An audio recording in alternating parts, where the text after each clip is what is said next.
Bonjour, nous sommes en 2021 dans le site de l'Institut Docteur Angélique, dans une série de vidéos consacrées aux commentaires du livre des Proverbes, qu'on pourrait presque intituler comme cela. C'est le livre où dans le peuple hébreu, science et foi vont marcher ensemble comme deux affectionnés. En effet, c'est un recueil de maximes, de toute la sagesse acquise par la réflexion philosophique quelque part, mais dans un peuple de croyants, un peuple qui a reçu révélation de Dieu. Et donc, je suis rendu au commentaire du chapitre 1, que je pourrais intituler comme cela. Toutes les vertus, tous les efforts qu'on peut faire pour fuir le péché, pour se tourner vers Dieu, sont fondés sur quelque chose. Il y a un principe qui est source de la sagesse, et sans ce principe-là, sans Dieu qui est premier dans la vie, rien ne se fait. Et donc, je voudrais commenter le chapitre 1, mais à partir du verset 7. J'avais publié dans la première leçon le commentaire du prologue qui montre à quel point ce livre-là, il permet de réfléchir, en particulier pour les jeunes. C'est comme, on pourrait le dire quelque part, le cours de philosophie en terminale qui était donné à l'époque avec des sentences comme ça. Et les jeunes pouvaient y réfléchir. Oui, c'est une pédagogie de très bon niveau. Et donc, à partir du verset 7, voilà, je vais commencer. Toute science, et en particulier ici, la foi d'Israël, qui est une science, il y a une connaissance, il y a une révélation, une science dans le sens de savoir, pas dans le sens de la science moderne, toute science est fondée sur un principe qui lui donne sens, toujours. Je dirais une science qui n'a pas en son cœur quelque chose qui, à partir de quoi tout rayonne et les conclusions en sont tirées, n'est pas une science unifiée. Eh bien, pour ce qui est de la sagesse d'Israël, cette sagesse qui permet de répondre à ce qu'on fait sur terre, de savoir exactement ce qui est bien, eh bien, je pense que le chapitre 1 du livre de la sagesse la donne, véritablement, et je lis ce qu'il en est. La crainte de Yahvé, principe de savoir. Les fous dédaignent sagesse et discipline. Écoute, mon fils, l'instruction de ton père. Ne méprise pas l'enseignement de ta mère. C'est une couronne de grâce pour ta tête, des colliers pour ton cou. Oui, la crainte de Yahvé, ça veut dire le fait de croire en Dieu et de ne pas vouloir l'offenser, d'avoir peur aussi de son jugement. La crainte de Yahvé est le principe de la sagesse en Israël. Je dirais même plus, cette même approche a été tenue par les plus grands papes, en particulier au XXe siècle. Je pense à Léon XIII, avec son encyclique au XIXe siècle, Rerum Novarum. C'est une encyclique qui, effectivement, donne des choses de bon sens. Les choses nouvelles, c'est la révolution industrielle. Et donc, il explique comment il faut faire pour organiser la société avec ces nouvelles données, qu'il faut que le capital puisse faire son travail. Il entreprend. Il faut des syndicats pour équilibrer tout cela. Il faut que l'État regarde le bien commun de tous. Très bien. Mais, au début de l'encyclique, il le rappelle. Aussi bien vous ferez tout cela, vous obtiendrez sur terre véritablement de l'argent. Tout se passera bien et ça s'équilibrera. Mais si vous oubliez, à la base de tout, le Christ, Jésus, vrai Dieu fait homme, qui donne sens à votre vie, vous n'obtiendrez rien que un paradis matériel qui se transformera vite en un lieu de perdition et d'angoisse. Et c'est ce qui s'est réalisé. L'encyclique Rerum Novarum, qui commence comme ça par tout un chapitre qu'on a l'impression d'être inutile, puisqu'il parle du Christ qui donne le sens à la vie. Eh bien, on l'a appliqué ensuite au XXe siècle avec les partis sociaux et puis les États qui ont mis des lois sociales. Et on a abouti quoi ? On a abouti, à la fin du XXe siècle, en Europe occidentale et en Occident, à un monde comme jamais il a été riche sur la Terre, et des cœurs angoissés, et les suicides qui augmentaient, et les prises d'antidépresseurs qui augmentaient, etc. Comme si, ayant trouvé matériellement le bonheur sur Terre, la vie n'ayant plus aucun sens, n'ayant plus de sagesse, puisque on avait dit aux gens, ce qui compte c'est d'avoir de la matière, une maison, la meilleure technologie, et pas besoin, le reste vous en passerez. Les hommes ont le cœur vide et ils sont mal, ils cherchent et ils ne savent pas pourquoi. Dans le livre des Proverbes, ici, il est donné la raison. La crainte de Yahvé, principe du savoir. Et oui, tout ce qui va être raconté dans le livre de la sagesse, avec des conseils de bon sens qui portent sur tout, s'il n'y a pas à la base la crainte de Yahvé, avec toutes les conséquences, le fait de vouloir connaître Yahvé, savoir ses intentions et pourquoi on est sur terre, tout se transformera en vanité. On dit que le livre des Proverbes est écrit par Salomon. Eh bien, on dit qu'il y a un autre livre qui est écrit par Salomon, c'est le livre de Qoéleth, où là, il le dit. Il n'y a pas de vie après la mort, paraît-il. Quelqu'un est-il venu de là-bas? Eh bien, je me suis rendu compte, dit-il, que tout est vanité, vanité des vanités. Je vais essayer d'accepter les commandements de Dieu. Je vais faire ce qu'il fait pour garder ma sagesse. Mais j'ai appris une chose, tout est vanité. Il faut donc la révélation tout entière avec les intentions de Dieu pour que la vie prenne sens. Et ça, c'est très important. On le voit actuellement. Europe occidentale, je l'ai dit, donc, on s'est débarrassé de Dieu.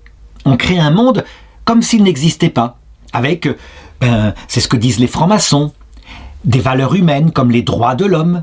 Pour être heureux, on respecte chaque personne, la liberté de chacun est permise individuellement pour trouver son bonheur et s'arrête là où commence la liberté de l'autre, mais la liberté de l'autre doit respecter la liberté de chacun, etc.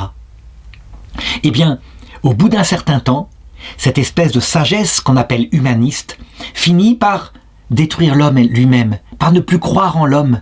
Et on voit maintenant des folies qui semblent s'étaler partout, comme par exemple, eh bien, un enfant sur 5 avorté. Pas étonnant. Qu'est-ce qui prouve qu'ils ont une âme? Ça n'a pas d'importance. Ils ne sont pas conscients, ils ne se rendent pas compte. Et puis des personnes âgées de plus en plus poussées à l'euthanasie. On appelle ça la bonne mort, une mort digne. En réalité, eh bien, on fait peser le poids de la gêne. Et certains la demandent à cause de cela. Et puis, de plus en plus, l'homme même dans sa vie concrète qui disparaît. Par exemple, actuellement en 2021, l'idée que femme et homme, c'est tout comme, qu'un enfant n'a pas besoin d'un père et d'une mère, que, en fait, la nature humaine n'existe pas. Ce qui compte, c'est la spontanéité de la liberté. Et au bout d'un certain temps, du coup, eh bien, on va n'importe où, n'importe comment. L'homme finira par se détruire. Donc, le commencement de la sagesse, ce qui va la stabiliser, c'est le fait de savoir d'où on vient, qui nous sommes et où nous allons après la mort. Le commencement de la sagesse est la crainte du Seigneur. Alors, justement, quand même, petite remarque ici, la crainte du Seigneur. Est-ce qu'il faut avoir peur du Seigneur? Il faut savoir que ce mot-là a plusieurs sens et qu'il va évoluer au cours de l'Écriture. Au début, quand le peuple hébreu était barbare, c'est la terreur par rapport au Seigneur. Et le Seigneur menace, celui qui montera sur la montagne où est Moïse sera mis à mort. Plus tard, peu à peu, avec l'affinement du cœur des hommes, et en particulier le roi David, c'est plutôt une crainte comme un serviteur a peur de son maître, un maître inquiétant, mais c'est pas la terreur comme avant. Et même David voudrait bien s'approcher du cœur de Dieu, faire entrer l'arche d'alliance dans sa maison. Ça ne lui sera pas autorisé. Et ensuite, après l'exil à Babylone, de plus en plus, on se rend compte que Dieu, ce qu'il veut, ce qu'il aime chez l'homme, c'est pas tellement qu'il observe matériellement les commandements, offrir des animaux, mais c'est un cœur modeste, un cœur humble. La crainte du Seigneur, c'est plutôt la crainte de vouloir se faire plus grand que lui. Donc c'est une espèce de crainte de lui désobéir, de désobéir à sa loi. Et avec Jésus, qui meurt sur la croix, lui, vrai Dieu fait homme, c'est plus la peur de Dieu, ce n'est pas possible, puisque justement, ceux qui se sont moqués de lui à la croix, il ne les a pas anéantis. Il l'aurait fait à n'importe quel autre moment de l'Ancien Testament. Il ne le fait pas. On ne peut plus avoir peur de Dieu. La crainte devient différente. Ce Dieu d'amour et ce Dieu d'humilité, on se met à craindre de l'offenser par son péché. C'est ce qu'on appelle la crainte chaste. Donc, pour les chrétiens, la terreur est exclue. Avoir peur de Dieu, prêcher Dieu en disant « il te mettra en enfer, la mort sera une tapette à rats, tu verras, etc. » Quelle que soit la cause, sans pitié, fini la miséricorde. C'est adapté à ceux qui ne sont pas vraiment chrétiens, qui n'aiment pas Dieu, qui ont besoin d'avoir peur de Dieu. Pour les chrétiens, la peur en question, c'est une peur de l'offenser, et c'est un amour. Celui qui craint Dieu ne peut pas l'aimer, et comme le salut chez les chrétiens se fait par l'amour de Dieu, évidemment, ça bannit la peur de Dieu. Donc, cette crainte de Dieu, source du savoir, ça veut dire qu'il ne suffit pas de cette relation affective avec Dieu, et même la crainte chaste, y compris pour les chrétiens. Il faut le connaître, il faut chercher à comprendre son mystère, ce qu'il a voulu pour nous. C'est fondamental. Elle est source de savoir, et le savoir va augmenter la crainte chaste, c'est-à-dire l'amour de Dieu, véritablement. On le voit avec l'Europe occidentale, les fous dédaignent sagesse et discipline. Et c'est ce qui s'est passé, c'est tout mai 68. Ils sont fous, ceux qui ont fait mai 68 et qui ont envoyé balader et Dieu et aussi la loi morale, jouissons sans entrave. Ils en ont profité quelques années qui ont passé comme l'éclair. Et maintenant, ils se retrouvent à 75 ans avec une vie devant eux qui est presque terminée, la peur de la mort, et du coup le moindre petit virus comme une grippe peut leur faire peur et faire bloquer tout pour survivre. Et leur vie est derrière eux. Oui, ils sont fous, ceux qui dédaignent la sagesse et la discipline dans leur jeunesse. La sagesse leur aurait permis de vivre une bonne mort puisqu'ils savaient, ils auraient su où ils allaient. Et la discipline, elle leur aurait permis de contrôler leurs pulsions et de ne pas se retrouver maintenant âgés avec un vieux corps. Et puis, plus de sexualité, plus de copains, la solitude, parce que quand on est jeune, on attire, mais quand on est vieux et qu'on n'a vécu que d'égoïsme, on est seul. Donc c'est une génération qui va mourir seule, sans l'aide de prêtres. Ils sont fous. Il faut vraiment prier pour eux. Il faut espérer que le Seigneur ne leur fera pas boire jusqu'au bout la coupe de la lie de leurs péchés. Mais après tout, c'est comme ça qu'il façonnera leur cœur et qu'il les conduira au repentir pour les emmener dans la vie éternelle. Verset 8. Écoute mon fils, l'instruction de ton père, ne méprise pas l'enseignement de ta mère. C'est une couronne de grâce pour ta tête, des colliers pour ton cou. Quand on regarde maintenant la génération de mai 68 qui a méprisé l'enseignement de leur père, de leur mère, des bonnes sœurs, des religieux, des prêtres qui leur disaient « Mais non, gardez la foi, ne la perdez pas, ne l'abandonnez pas ». Eh bien, quand on voit le fruit qu'ils récoltent et la vie a passé comme un éclair, on se dit effectivement, il ne faut pas prendre leur exemple. Il faut véritablement chercher, tant qu'on est jeune, le sens de la vie, et Dieu en particulier. Une fois que on a cherché Dieu, qu'on connaît Dieu, qu'il existe, qu'on sait donc en conséquence qui nous sommes, que nous avons une âme qui survivra après la mort, que cette vie a un but, qu'elle est l'échelle de Jacob, le premier échelon d'un purgatoire qui nous mènera à la vie éternelle. Une fois qu'on sait ça, la conséquence de cette métaphysique, on pourrait dire ça, de ce sens à la vie, va être source d'une éthique, ça veut dire d'un comportement. Et ce comportement, dans le livre des Proverbes, au chapitre 1, va être décrypté en 2 points. Le premier point, il s'agit de fuir le péché. Et ça, c'est un conseil qui est donné aux jeunes. Et le deuxième point, qui est sans doute la perfection, c'est d'acquérir la sagesse et la prudence. Et donc je voudrais d'abord aborder ce premier point, la nécessité pour un jeune en particulier de véritablement se bagarrer contre le péché en lui. Souvent à l'adolescence, il voit surgir en lui toutes sortes de désirs, de plaisirs, et en particulier la sexualité par exemple, le désir de se donner du plaisir solitaire comme ça. À notre époque, on dit mais c'est pas grave, c'est même très bien, il faut découvrir son corps. Mais on ne prévient pas les jeunes qu'il y a quelque chose ici d'addictif, qu'il faut se garder de ce plaisir solitaire parce que, en s'y habituant, on se donne du plaisir et on ne peut plus se sortir de l'ornière qui consiste à ne chercher que son plaisir, alors que la sexualité, elle est faite pour le plaisir de celui ou de celle qu'on aimera et pour donner la vie à des enfants. Résultat, il faudrait normalement dire aux jeunes de se battre dès cette jeunesse, avec une raison, une explication, contre les désirs de n'importe quelle drogue, que ce soit la masturbation, que ce soit pour les jeunes filles, le romantisme exalté, que ce soit le hashish, la cocaïne, l'héroïne, l'alcool, etc. De se battre contre ça, il ne faut pas se donner des addictions dans la vie, on ne s'en sortira pas après. On ne donne pas ce conseil depuis mai 68, on dit mais c'est pas grave, tu t'arrêteras quand tu voudras, profites-en tant que t'es jeune. C'est un très mauvais conseil. On s'en sort souvent pas du tout. Et voilà ce que dit le texte. « Mon fils, si des pécheurs veulent te séduire, n'y va pas. S'ils disent « Viens avec nous », embusquons-nous pour répandre le sang. Sans raison, prenons l'affût contre l'innocent. Comme le shéol, avalons-les tout vifs, tout entiers, tels ceux qui descendent dans la fosse. Nous trouverons maintes choses précieuses, nous emplirons le butin de nos maisons. Le conseil, c'est n'y va pas. Et c'est vrai, le premier conseil qu'on peut donner à des jeunes, ne fréquente pas le voyou, ne le fréquente pas, il t'entraînera au péché. Je me rappelle, quand j'avais à peu près 12-13 ans, j'avais un ami très cher, Pascal, il s'appelait, et moi je tournais mal, je tournais voyou, et Pascal était élevé par sa maman qui avait un grand mérite et qui vraiment l'éduquait dans la vertu.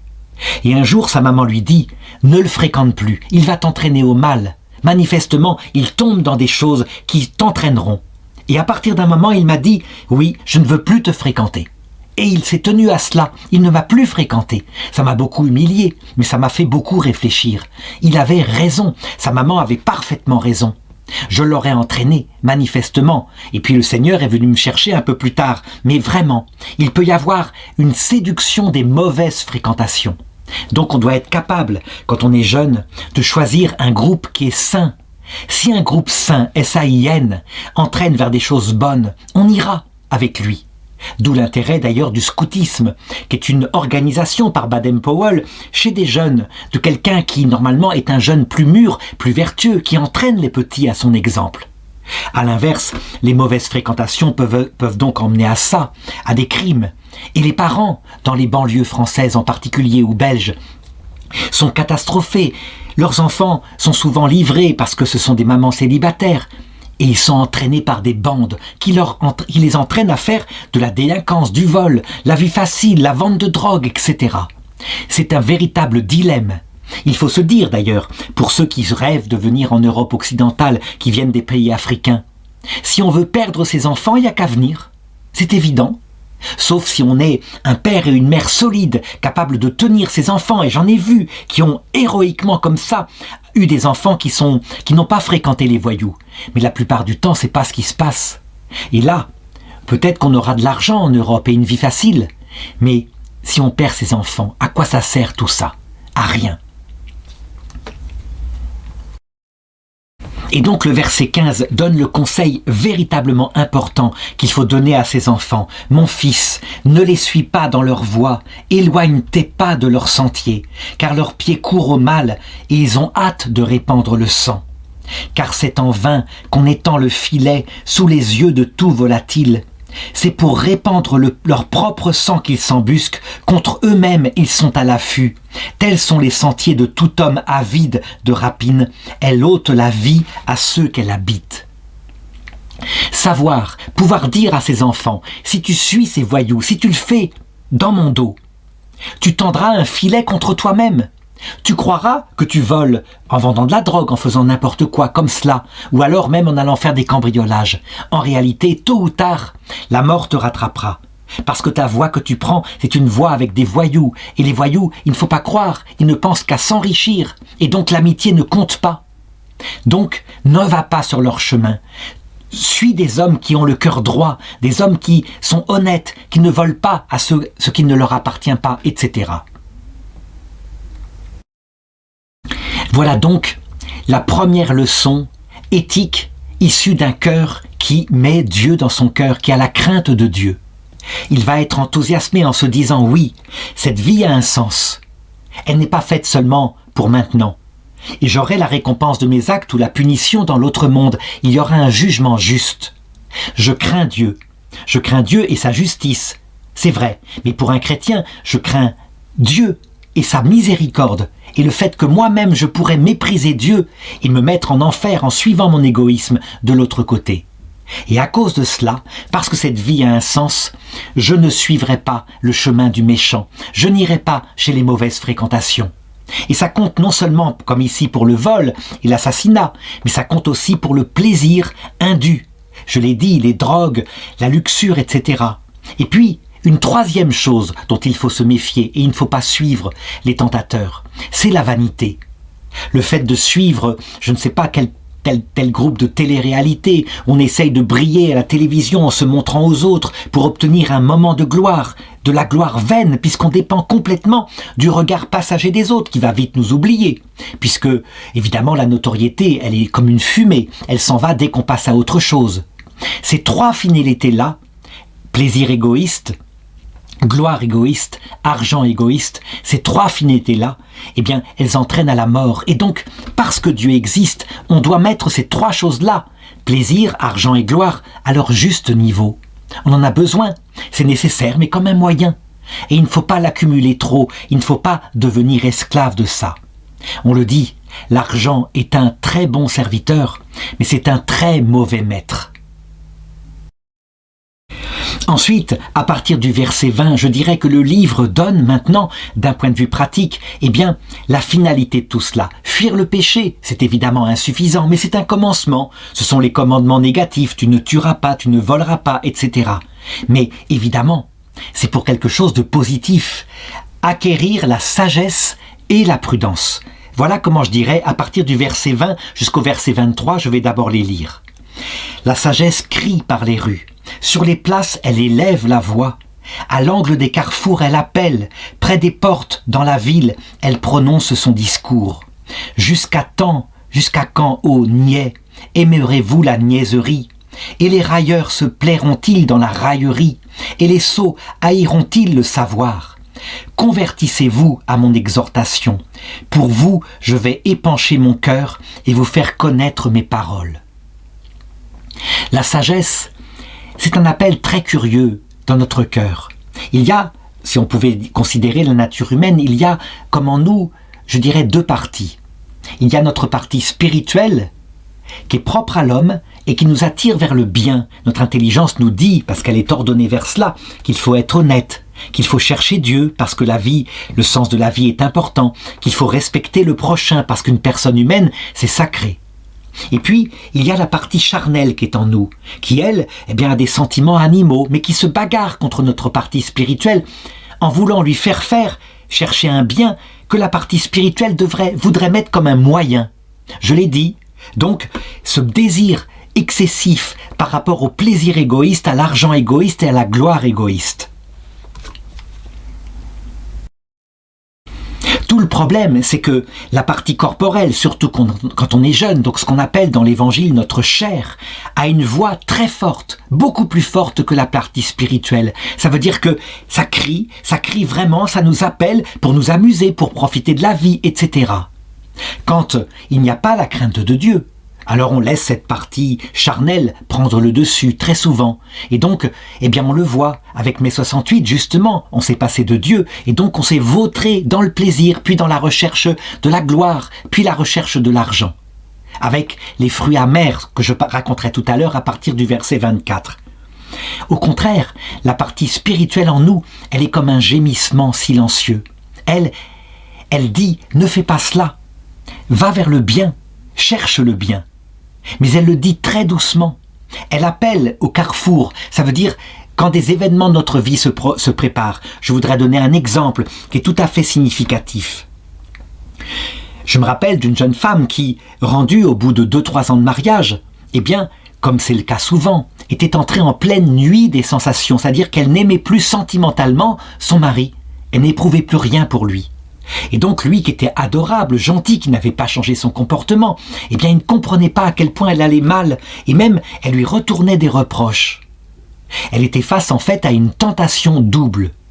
D'une part, évidemment, il se présentait d'autres hommes, plus gentils, ou disons différents, pas forcément plus gentils mais différents, qui faisaient renaître en elle un plaisir sentimental. Et d'autre part, elle était tenter évidemment de ne pas trahir la parole donnée, de ne pas déchirer le cœur de celui qui l'avait vraiment aimé, qui l'avait fidèlement aimé jusqu'ici et qui ne l'avait pas trahi.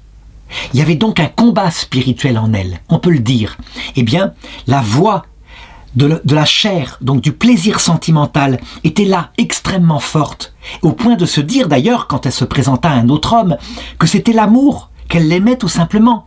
Elle était incapable de se rendre compte qu'en fait, elle n'aimait que le plaisir, qui était en elle, le nouveau plaisir, que c'était une forme de luxure féminine, un sentiment de plaisir plus que l'homme étant juste un instrument. Et donc, elle aurait pu véritablement trahir son mari, si elle avait suivi cette voie très forte. Mais heureusement, ayant reçu une éducation chrétienne, ayant une crainte de Dieu, et puis regardant avec son intelligence le fait que cet homme ne l'avait jamais trahi, eh bien, elle se bagarra contre elle.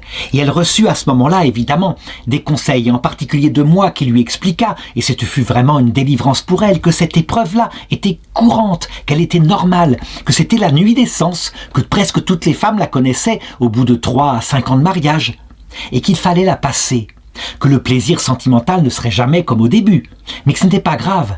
Il y aurait des moments de plaisir, mais il y aurait le bonheur, parce que elle serait droite, elle serait honnête, elle aurait une grande valorisation profonde d'elle-même, ayant dépassé son égoïsme pour rester fidèle à celui qu'elle avait choisi. Et c'est ce qu'elle fit. Et effectivement, attention, si elle n'avait pas eu des moments de plaisir, je dis bien à son mari de faire attention, de lui faire des délicatesses, d'offrir des fleurs, de faire attention, d'être gentil, donc des moments qui lui donnent du sentiment, elle n'aurait sans doute pas tenu. La voix de la chair était très forte. Et on sait qu'actuellement, 8 divorces sur 10 sont l'initiative des jeunes femmes parce qu'elles ne tiennent pas cette épreuve-là. Eh bien, elle tint, et effectivement, au bout d'un certain temps, eh bien la discipline entra dans son cœur. Ça veut dire que le plaisir sentimental, elle l'aimait certes, mais à sa juste place. Et quand il venait, tant mieux, et elle en profitait.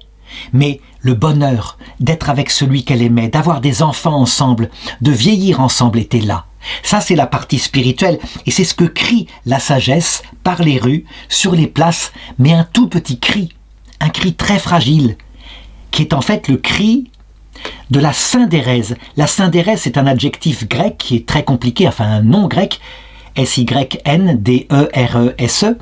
qui signifie que notre cœur est naturellement orienté vers le bien. C'est quelque chose que souvent les psychologues des années 70 ne comprenaient pas. Donc quand une femme comme ça était mal, qu'elle venait les voir, souvent ils disaient « mais ça veut dire que vous l'aimez pas, abandonnez-le, allez avec un autre homme, vous avez peu de temps pour être heureuse, vous êtes encore jeune, laissez tomber ». Et souvent les femmes suivaient la voix de cette sirène mensongère. Pour obtenir quoi ensuite? Eh bien un nouveau couple, donc un moment de plaisir, 2-3 ans, plaisir sentimental, et puis de nouveau la perte du plaisir. Sauf que il y avait en plus le sentiment profond d'avoir trahi une parole donnée. Et donc, une sorte de culpabilité, mais réelle, et qui ne venait pas seulement de la morale, qui venait de la nature humaine, dans l'âme de ces femmes qui se détruisaient de l'intérieur. Ça veut dire que, en fait, la voix de la sirène de la chair peut conduire à un véritable désespoir quand on abandonne ce qu'il y a de plus sacré. Donc celui qu'on aime, quelquefois ça peut se porter sur l'avortement ou l'abandon de ses vieux parents. Il faut donc résister à la sirène des railleurs et des niais. Ça veut dire qu'en fait, quand on regarde les choses avec maturité, qu'on regarde la totalité de la personne humaine, on voit bien que le verset 22 a raison. « Jusqu'à quand, ô niais, aimerez-vous la niaiserie? Et les railleurs se plairont-ils dans la raillerie ?» C'est vrai, une femme qui s'efforce de rester fidèle jusqu'au bout à son mari se fait moquer. On lui dit « mais tu profites pas de la vie, tu finis ta vie avec quelqu'un que t'aimes pas, ça sert à rien » et on se moque d'elle. Mais si elle tient bon, eh bien tout se retournera, non seulement par une vieillesse qu'elle passera avec celui avec qui elle aura construit sa vie. Un amour comme ça se construit sur toute une vie. Et c'est d'ailleurs pareil pour les hommes. Les hommes souvent trahissent vers 40 ans, c'est tout à fait différent. La fidélité, là on récolte le bonheur et de l'autre côté de cette vie aussi. Quand on raille ça et qu'on cherche que son plaisir immédiat, les fruits amers arriveront tôt ou tard. On pourra crâner à 70 ans en disant « mais non, j'ai raison, j'ai profité de la vie ». On ne profite pas de quelque chose qui est passé quand maintenant on est seul. On n'en profite pas. Surtout quand on n'a pas d'avenir, qu'on a bafoué la sagesse et que la seule perspective après la canne, puis le déambulateur, puis éventuellement le treuil dans le lit pour être soulevé. La seule perspective, c'est le néant. Quelle angoisse! Et donc justement, à partir du verset 24, eh bien, le livre des Proverbes décrit les conséquences de la folie qu'il y a à suivre, non pas la voie de la sagesse, donc la voie de son esprit profond qui tend vers Dieu et vers les vertus humaines, ce qu'on appelle la discipline, mais le fruit de ceux qui suivent uniquement leur chair. Voilà ce que dit le texte. « Puisque j'ai appelé et que vous avez refusé, puisque j'ai étendu la main sans que nul n'y prenne garde, puisque vous avez négligé tous mes conseils et que vous n'avez pas voulu de mon exhortation. À mon tour, je me rirai de votre détresse, je me moquerai quand viendra sur vous l'épouvante, quand l'épouvante viendra sur vous comme l'orage, quand votre détresse arrivera comme un tourbillon, quand l'épreuve et l'angoisse fondront sur vous. Au sens littéral, là on dit que Dieu évidemment est terrible, qu'il est justicier, que on s'est donné à une finalité absurde. Il nous en fera boire jusqu'à la lie les conséquences. Il le fera. Il faut se souvenir, par exemple, de l'idéologie qui présidait en 1918. Sortis de la guerre, les gens, tous, disaient « Au-dessus de tout, il y a la patrie et nous sommes prêts à y sacrifier, comme nous l'avons fait maintenant, toute une génération pour qu'elle survive. » La patrie, c'est quelque chose d'important. Il faut aimer sa patrie. Mais les Européens, et le pape Benoît XV le montra, ils se suicidèrent en faisant une idole. Ça veut dire au-dessus de tout. Les Allemands comme les Français, tous les pays européens étaient à mettre dans le même sac, puisque, étant plus forts avec des armes modernes, ils avaient profité, durant les décennies d'avant, pour conquérir le monde entier et le mettre sous leur coupe, se considérant comme les plus civilisés parce qu'ils étaient les plus forts. Résultat, cela se termina dans la guerre 14. Eh bien, la génération de 14, Dieu s'est ri d'elle, en lui faisant boire jusqu'au bout la coupe de son péché. Une deuxième guerre mondiale, 20 ans plus tard, avec cette fois une destruction tellement radicale que la guerre on n'en voulut plus jamais. Et puis encore 20 ans plus tard, les petits-enfants de ceux qui, en 14, avaient l'impression que leurs valeurs, qu'étaient la patrie, l'honneur, le sacrifice, etc., seraient à jamais. Des jeunes qui méprisaient ces valeurs-là et qui prirent exactement l'inverse avec une morgue totale. Je me rappelle, vers 68, j'avais 4 ans à peu près, j'étais allé avec mon papa vers un monument aux morts où on rendait honneur aux morts pour la guerre 14 et la guerre de 39-45. Mon père, lui, avait fait la guerre d'Algérie. Et il y avait là des jeunes à cheveux longs, je me rappelle, je les appelais des hippies, j'étais tout petit, mais quand même, ils me faisaient peur, et qui insultaient un vieux qui avait peut-être 70 ans, qui avait fait la guerre 14, en le traitant de SS, c'est ce que j'ai compris plus tard. Et lui répondait avec dignité, « Monsieur, moi j'ai combattu les SS. Oui, mais vous avez battu pour la patrie et la guerre, etc. Faites l'amour, pas la guerre, c'était tout ça. » Ils avaient la même morgue, mais qu'est-ce qui s'est passé? En réalité, l'idole de leurs grands-parents, donc exalté au-dessus de tout, comme c'était déséquilibré d'aller trop dans le sens de la vertu, la rigueur, le sacrifice, eh bien la génération d'après exaltait à l'inverse, comme dans un phénomène de balancier, les valeurs inverses, donc tout sauf la patrie, le monde ou alors la région, et puis la liberté, la jouissance sans entrave, plutôt mort que communiste, disait-on. On croit que la génération de mai 68, elle, eh bien, elle avait raison. Pas du tout. Elle était dans la même veine, une veine d'orgueil, et Dieu leur laissa, à eux aussi, boire jusqu'à la lie la coupe de leur orgueil. Eh bien, jouissance sans entrave, oui, très bien. Donc, divorce, donc avortement, donc le cœur profond ravagé, parce qu'une culpabilité de nature, quoi. Quand on détruit ce qu'il y a de plus profond dans la nature humaine, évidemment, c'est ainsi. Sans compter l'absence d'espérance théologale. Ah, quand on était jeune, on s'en passait, pas besoin, puisqu'on courait après le plaisir. Et puis, les premiers avertissements, le sida, 20 ans plus tard, pour montrer que jouir sans entrave, c'est pas si juste que ça. Et puis encore 20 ans plus tard, le coronavirus, un tout petit virus, quelque chose de pas grave, mais qui faisait peur, comme un avertissement que 20 ans plus tard, il y aurait un dernier chose, la mort. Et après la mort, le néant, puisqu'on ne croyait plus en rien. Et voilà comment on peut dire que la sagesse, elle se rit de ceux qui récoltent les fruits. Sauf que, et c'est là que je voudrais préciser, si je lis ce texte-là avec le Nouveau Testament, avec Jésus, il y a quelque chose qu'il faut que j'ajoute. Certes, pendant un moment, on verra les générations de mai 68 récolter les fruits de ces erreurs, et donc sans doute mourir seuls dans des maisons de retraite bien proprettes, et pas visitées par leur famille, la famille qui restera, c'est comme ça. Donc une hygiène parfaite et une solitude mentale, spirituelle absolue. Ils mourront ainsi, probablement. Mais de l'autre côté, évidemment, Dieu leur fera miséricorde.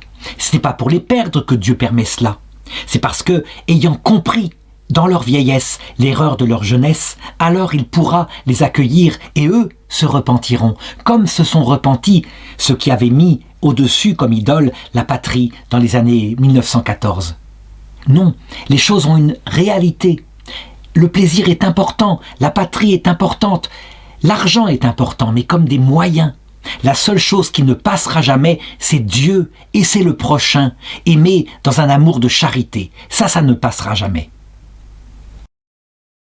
Et donc le verset 28 le raconte. Comment est-ce que justement, on peut le dire, Dieu laissera sans doute cette génération boire jusqu'à la lie et ne répondra pas pendant un temps avant de répondre dans l'autre monde.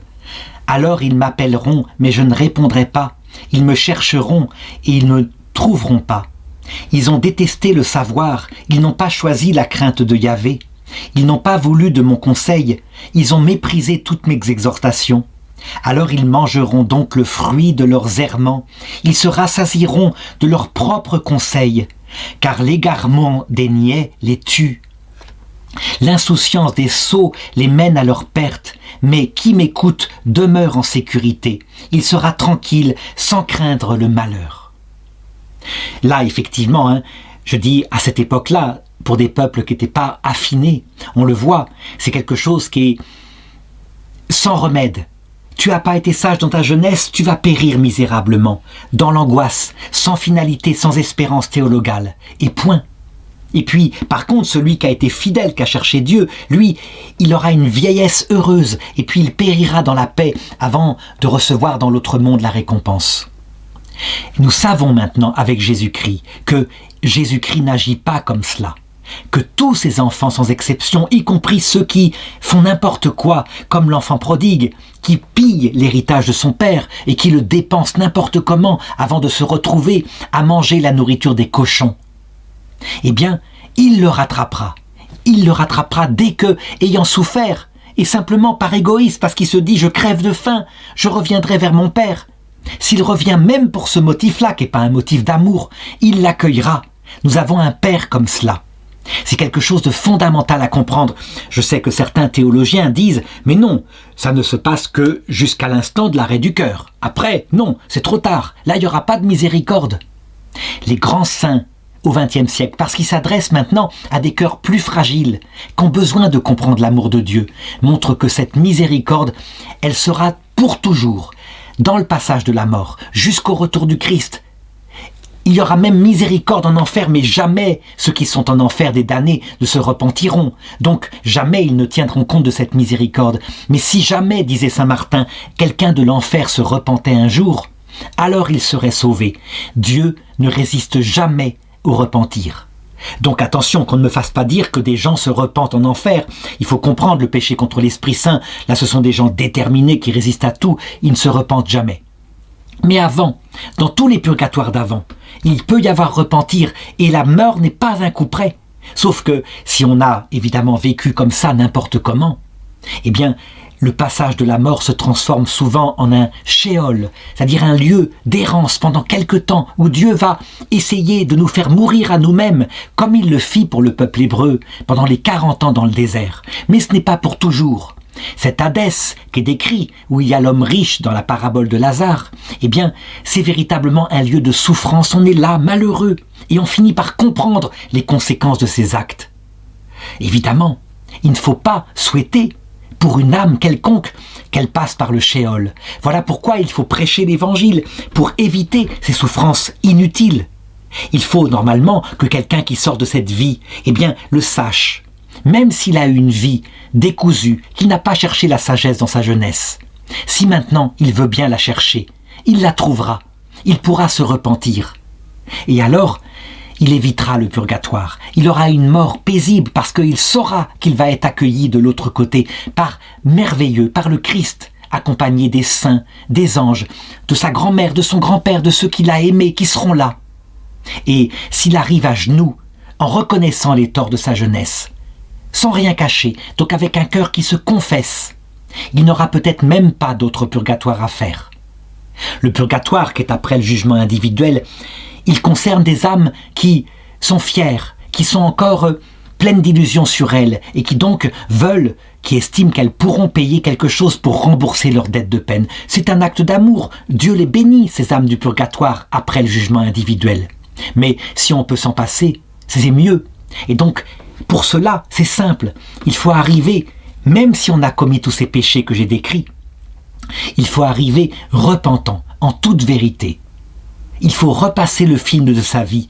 Il faut regarder les erreurs de sa jeunesse, l'abandon qu'on a fait de Dieu en ne priant pas. Et il faut le rattraper, se souvenir de la catéchèse qu'on a reçue quand on était petit, lorsque il y avait encore des bonnes sœurs et des frères qui nous enseignaient des choses et qu'on a méprisées par la suite. Non, il faut revenir à ce souvenir et retourner vers Dieu. Alors on évite cela, à savoir, la sagesse qui ne revient pas, qui laisse la personne manger les fruits de leurs errements, se rassasier jusqu'à la lie de leurs propres mauvais conseils. Nous voyons, nous comme chrétiens, nous avons évidemment, par rapport à nos frères juifs qui ne savaient pas tout ça, que Dieu vraiment irait jusqu'à pardonner dans le passage de la mort. Nous comme chrétiens, nous avons avec le Christ et avec la Vierge Marie, que nous prions tout le temps, en disant « Priez pour nous, pauvres pécheurs ». Maintenant et à l'heure de notre mort, nous avons une aide extraordinaire, précieuse comme tout. Génial, quelle chance nous avons. En conséquence, évidemment, nous devons la transmettre, cette sagesse-là, à nos enfants. Pas question de les élever n'importe comment. Sinon, ils passeront par le même destin que nous. Évidemment, s'ils n'en veulent pas, ils passeront par ce destin. Et quant aux parents qui sont déçus ainsi quand des enfants trahissent ce qu'ils leur ont transmis, qu'ils ne s'inquiètent pas, qu'ils fassent confiance à Dieu. Je l'ai dit, Dieu ne perdra personne, sauf ceux qui sont coupables du blasphème contre l'Esprit Saint, c'est-à-dire ceux qui ayant résisté à tout, ça veut dire cette vie terrestre avec les coupes de la lie à boire que décrit l'Apocalypse, la mort et le passage de la mort s'il le faut, où nous pourrons errer des siècles pour découvrir cette fois la sagesse quand nous ne l'avons pas découvert. Et puis, ceux qui auront même méprisé le retour du Christ dans la mort, qui vient nous chercher dans le Sheol, dans l'Hadès, comme il est venu chercher le vendredi saint, ceux qui étaient morts depuis 10 000 ans, ceux qui étaient morts au moment du déluge, et il les a sauvés. Ceux qui sont capables de mépriser tout cela, alors il n'y a plus d'espoir pour eux, c'est leur volonté libre et c'est respectable. On ne peut plus rien faire. Mais tous les autres, la plupart des autres, évidemment, qu'ils vont finir par se tourner vers Dieu, que la victoire sera grandiose. Mais vraiment, essayez de le faire sans avoir à faire d'autres purgatoires que celui de la terre, c'est tellement mieux.